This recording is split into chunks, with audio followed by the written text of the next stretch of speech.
Welcome to r/confessions, where OP divorces her husband over the blue alien from Avatar.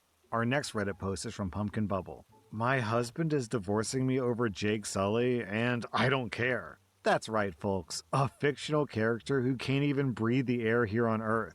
Jake Sully, popular blue alien cat daddy, has burnt my already awful marriage completely to the ground. And at this point, I couldn't possibly care less. My husband's been a controlling jerk about things before, but he's really escalated. And this whole situation feels like something that we should be talking about with Dr. Phil. I'll start by saying that I love the Avatar movies, which my husband doesn't like. I don't bother him about them. I have certain friends who are also super interested in the movies, and I'm able to connect with them about it. My husband has a history of being very aggressive when he's angry, but he's never physically attacked me before up until today, when he burst into the room where I was sleeping, screeching, threatening me, and pushing me down and into the wall. Why? Because he looked through my phone and saw that I had read fanfiction smut about my favorite character, Jake Sully. It was Tumblr, so definitely some good content. He erupted in a maniacal rage. My husband truly, genuinely believes that somehow I've cheated on him with Jake Sully the Na'vi, who is not a real person. I would like to add that my husband watches adult content. He thinks that I'm a legitimate freak of nature for looking at these things that I was reading. I disagree. Honestly, I thought the stories were tasteful and true to the lore. Anyways, picture this. You walk outside with your morning coffee to enjoy the paper. You hear faint, unhinged yelling before your neighbor emerges from his house, screaming at the top of his lungs that his wife has cheated on him with Jake Sully. You threw your family away for an effing alien! My husband has also disconnected our Wi-Fi and canceled our Disney Plus subscription in an attempt to restrict my ability to watch the Avatar movies. I have a history of self-harm, and he told me, if you kill yourself, you can meet Jake Sully. He's told his entire family and everyone we know that I'm sexually obsessed with a fictional character and that I need serious help. Jake Sully, if you're real, this is probably a good time to come scoop me up. Man, this guy missed out. When he found out you were into this, he could have just painted himself blue, braided his hair, and had the night of his life with you. Our next Reddit post is from Survivor. I once broke up with a girl because she turned the bathroom into a biohazard every time she took a dump. A few years ago, I was in a relationship with a Korean girl. I'm not talking about someone who has Korean ancestry. She was actually born and raised in Korea. So she ate a lot of kimchi, bulgogi, garlic, spicy food, etc. The first time it happened, she got up while we were watching a movie. When she came back, I needed to pee, so I went to the bathroom and immediately almost threw up. It was legitimately one of the most horrid smells I've ever experienced. I didn't say anything though, because I didn't want to embarrass her. I started buying air freshener and spraying the bathroom top to bottom every time she used it. It didn't help much. Eventually, I started to associate the sight of her with rancid poo smell. I couldn't be around her without being disgusted, so we broke up. I told her that it was because we were both busy in our personal lives. The top post is, you literally couldn't put up with her crap any longer. Okay, I just thought of something horrific. I don't know if this is true, but I'm going to share it with you because it's now in my brain. So if I have to suffer with this thought, then you have to suffer with this thought as well. Okay, so my wife is Chinese, and okay, hold on. Before you think that that's where I'm going with this story, that I'm comparing my wife to this Korean girl, that is not the case at all. I'm just saying that my wife is Chinese and she likes spicy Chinese food. I, a basic white guy, cannot tolerate spicy foods very well.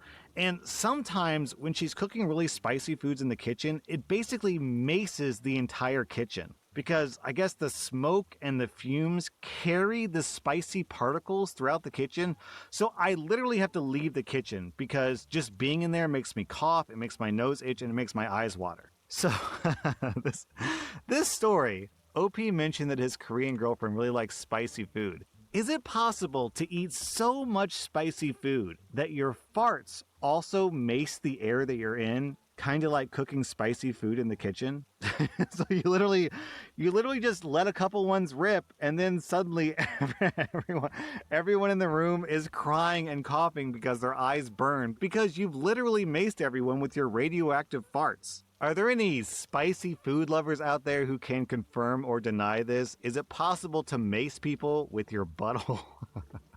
Our next Reddit post is from Torn Trust. To cut a long story short, my fiance and I have been together for 5 years. Every year, she goes on this girls-only trip with her close friends. Something in my gut has been bothering me about these trips. Maybe it was the slight changes in her behavior afterwards, or the cryptic conversations I'd overhear. Instead of directly confronting her, I did something I'm deeply ashamed of. I hired a private investigator to watch her during her recent trip. I got back the results a few days ago, and as much as I regret violating her privacy, my suspicions weren't unfounded. The private eye presented evidence of her being unfaithful, and it shattered my heart. Now I'm caught in this storm of emotions. On the one hand, I deeply regret snooping and not trusting her enough to talk about it. On the other, the betrayal from her side feels even more significant. I love her, but I can't see a future together anymore. How do I even approach this situation? Do I confess my snooping?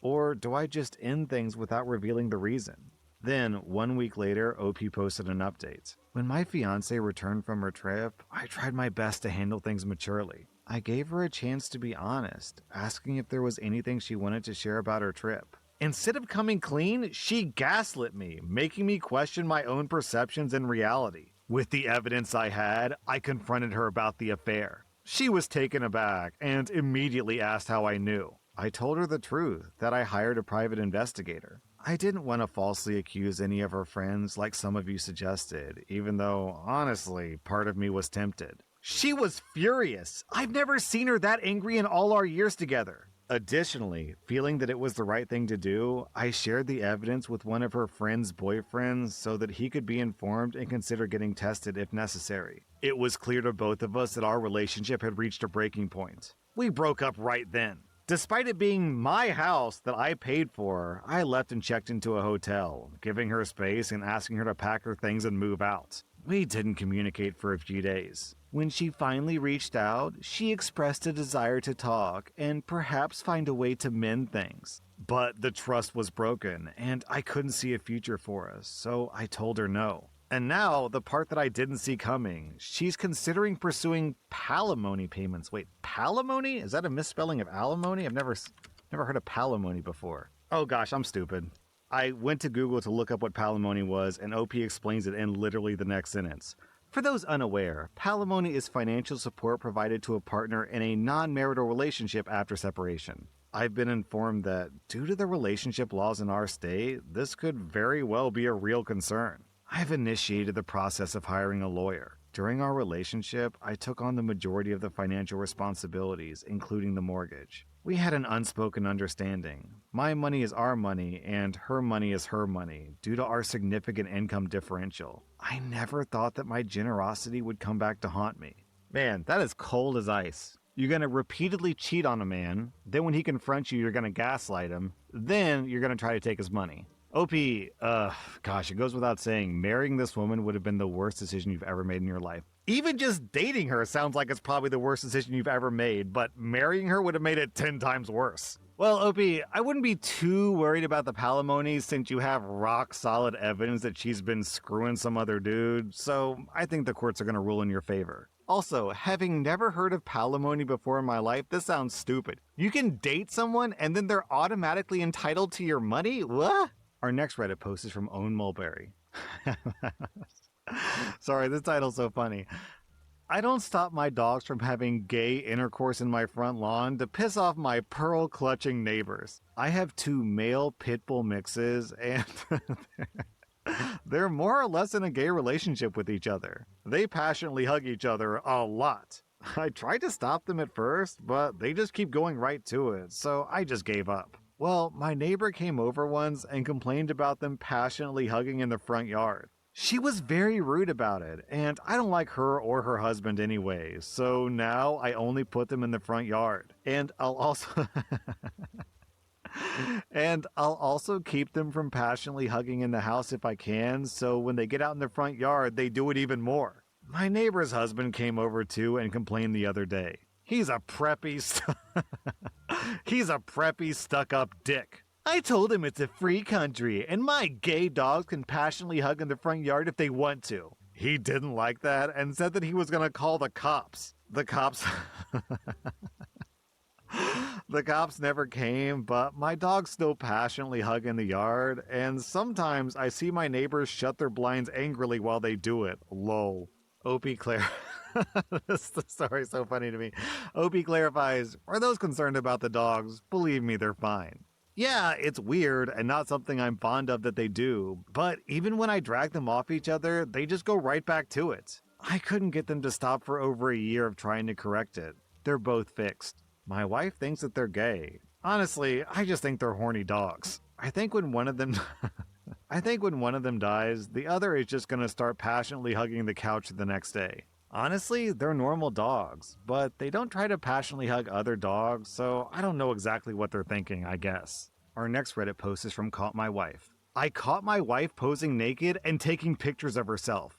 She started an OnlyFans without telling me, and honestly, I'm really pissed. Who the F just decides to sell amateur adult content behind their spouse's back? I'm so effing mad about it. The part that's the most infuriating is she doesn't understand why I'm angry. It's not like I'm cheating on you. You're talking to tons of horny men and selling them pictures of your naked body. How the F is that not cheating? I asked her if she'd be okay with me talking to women online and sending them pictures of my dick. She said, that's different. How the F is that different? I feel like I'm going insane. I told her I wanted her to stop, and she said that it's not up to me. I'm consulting with my attorney today, and he's in the process of drafting up divorce papers. We already had our fair share of issues that we were working on, but this is my final straw. I'm just done. All right, okay. It is okay to set boundaries in the relationship, like, you will not hit me. That is a boundary that you will not cross. You will not go sleep with other people. That is a boundary that you will not cross. However, just because something is a boundary doesn't mean that it's good. Not all boundaries are created equal. I could say, my boundary is that you're not allowed to leave the kitchen. You must stay in the kitchen at all times and cook, and that is the only thing you're allowed to do ever, and you may only speak to me when you serve me meals. I would like you to respect my boundary. My other boundary is I want you to respect that I can go screw as many people as I want. Like, it's okay. Okay, not all boundaries are good. I think that's an important lesson to learn in life. And this woman, unfortunately, hasn't figured that out yet. Or she's just, lying and turning into a big fight because she wants to get her way. I actually wonder, what's possible here? I wonder if she also wants to get a divorce, and her starting an OnlyFans is her preparing for the divorce because, obviously once they break up, they're going to split income. So she's basically starting a side hustle so that when they split, she can have a flow of money coming in and also a flow of boyfriends coming in, potentially. Because I don't know how she could possibly expect this to not end up in a divorce. You know what's so weird to me is this woman's acting like it's totally normal and that doing it behind her husband's back is also totally reasonable. But here's the thing.